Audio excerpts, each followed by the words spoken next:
Longtime New York Mets star Pete Alonso is expected to be leaving New York in free agency, as we have multiple updates to go over regarding Alonso and his future with the team, while already we are seeing replacements for Alonso show up, and we are going to break all of this down. There's a lot to go over right now, guys, as there has been so much noise surrounding Pete Alonso throughout free agency, and now we are seeing a devastating update right now, and we are going to break that down and much more as well, including already seeing a lot about Pete Alonso's replacements. But let's jump right into the video. Real quick, guys, if you're part of that 73% that's not subscribed to Mets Digest, make sure to go ahead and subscribe so you don't miss a single New York Mets update all free agency long. We will be here giving you daily New York Mets updates, multiple videos, we're going to have a lot of videos coming out.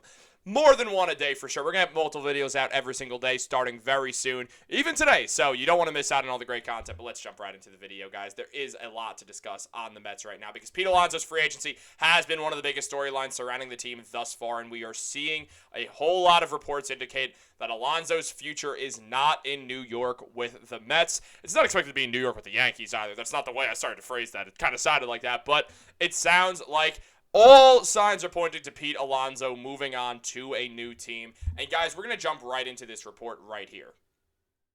Now, it was mentioned by Bob Nightingale that David Stearns, Mets president of baseball operations, was ready to let Alonso walk a year ago. Alonso had a monster year, but they still missed the playoffs, making it easier to walk away now. They are preaching defense, or in the words of Stearns, run prevention, and are expected to let him depart unless he signs the deal they can't turn down. GMs are predicting the perfect landing spot for Alonso must maybe the Red Sox. So right now, it does look like Pete Alonso will be leaving. I've said this before, and I'll say it again. If Alonso does leave, I fully expect him to sign with Boston. It just feels like a perfect fit in a perfect world. And I do think that Alonso, I don't think he would go to some Mets rival. I don't think he would go to Philadelphia. I don't think he would go to the Yankees. I don't see that happening. It doesn't sound like something Alonso would do.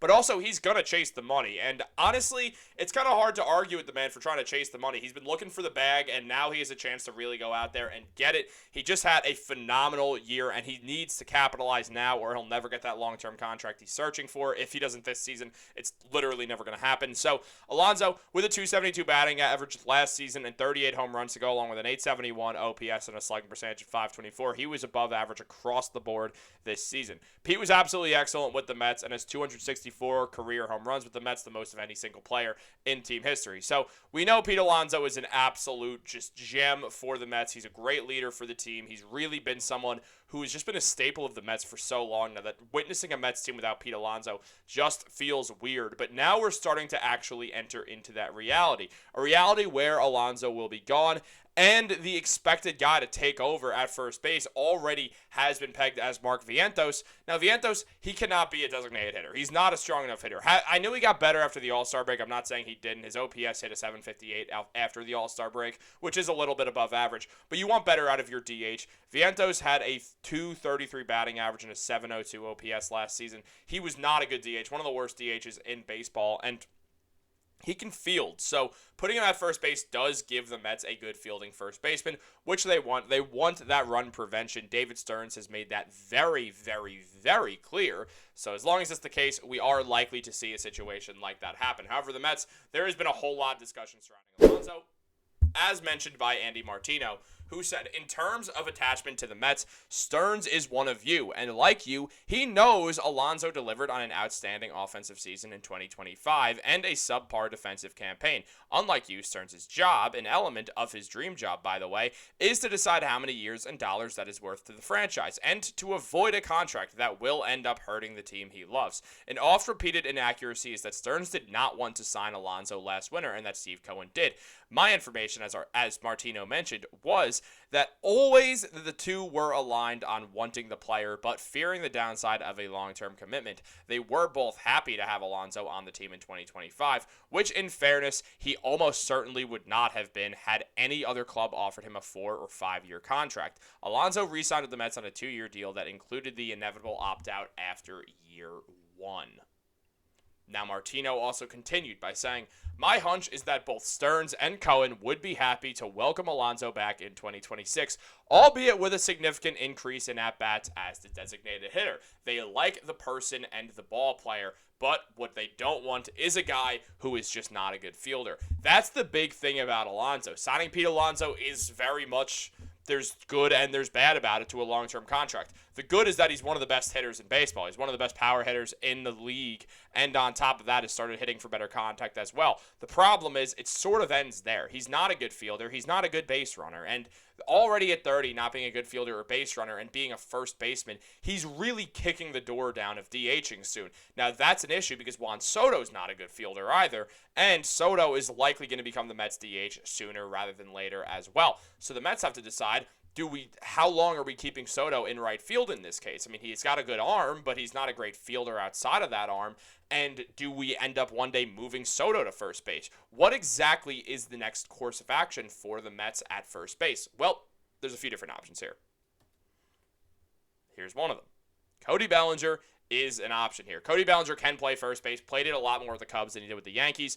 Now, Bellinger started playing first base in Chicago, but the Yankees, when they acquired him, put him all throughout the outfield, sometimes in left field, sometimes in right field, sometimes in center field, just depending on the days, who was in, who was out, all that stuff. Bellinger's an excellent fielder, and he could move around. He also had a .272 batting average last season, so great contact hitter. He gets on base really well. Has an on-base percentage of .334, which is his career average as well, so we just saw Bellinger have his best year since he won MVP. An OPS of 813, an OPS plus of 125. He's not the power hitter that, Alonso is at all. He had 29 home runs, but it is in Yankee Stadium with that short porch. As a lefty, it did make sense that Cody Bellinger fits best in Yankee Stadium. And I do think the New York Yankees are going to be going incredibly hard to try to keep Cody Bellinger on the team moving forwards. Now, the former MVP and multi-time All-Star should have been an All-Star this season, ultimately was not, and gives the Mets a guy who could play first base sometimes as well. If Alonso's going to continue to play first base sometimes, the Yankees add Bellinger on. He plays center field most of the time.